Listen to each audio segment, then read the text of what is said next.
যিসকল female candidate বিনামূলীয়াকৈ GNM nursing বা বিএছচি নাৰ্ছিং পঢ়িব বিচাৰিছে সেইসকল কেণ্ডিডেটৰ হাতত মাত্ৰ 6 দিন বাকী আছে। ফৰ্ম ফিলআপ এতিয়া কৰিব পাৰিব।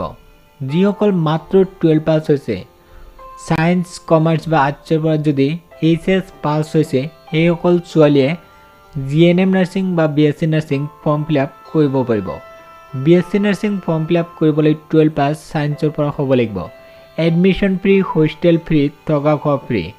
প্ৰথম ফৰ্ম ফিলআপ কৰিব লাগিব, তাৰপিছত পৰীক্ষা দিব লাগিব, তাৰপিছত সিলেকশ্যন হ'লে বিনামূলীয়াকৈ পঢ়িব পাৰিব। এইটো হ'ল IUCL ডিগবৈৰ জিএনএম আৰু বিএছচি নাৰ্ছিঙৰ এপ্লিকেশ্যন ফৰ্ম।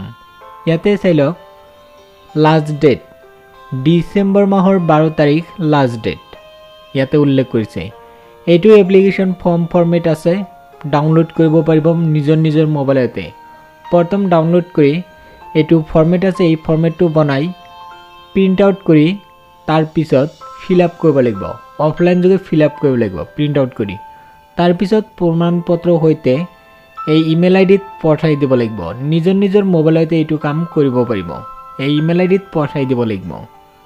যিসকল ছোৱালী পঢ়িব বিচাৰিছে বিনামূলীয়াকৈ তেতিয়াহ'লে প্ৰথম কাম কৰক, ফৰ্ম ফিল আপ কৰক। ফৰ্ম ফিল আপ কৰাৰ পিছত অনলাইন টেষ্ট হ'ব। তাৰপিছত সিলেকশ্যন হ'লেই বিনামূলীয়াকৈ পঢ়িব পাৰিব।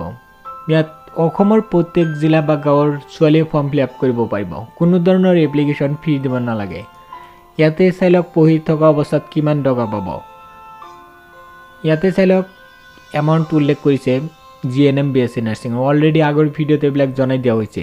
ইয়াৰ সিলেকশ্যন প্ৰচেছ হ'ব, অনলাইন ৰিটাৰ্ণ টেষ্ট হ'ব, তাৰপিছত ডকুমেণ্টছ ভেৰিফিকেশ্যন হ'ব। এইখিনি কমপ্লিট হোৱাৰ পিছতেই কেণ্ডিডেট এডমিশ্যন ল'ব পাৰিব বিনামূলীয়াকৈ।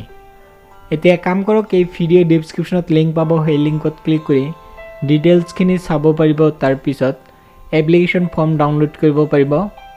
ভিডিঅ' ডেছক্ৰিপশ্যনত লিংক দিছোঁ, এতিয়াই চেক কৰক।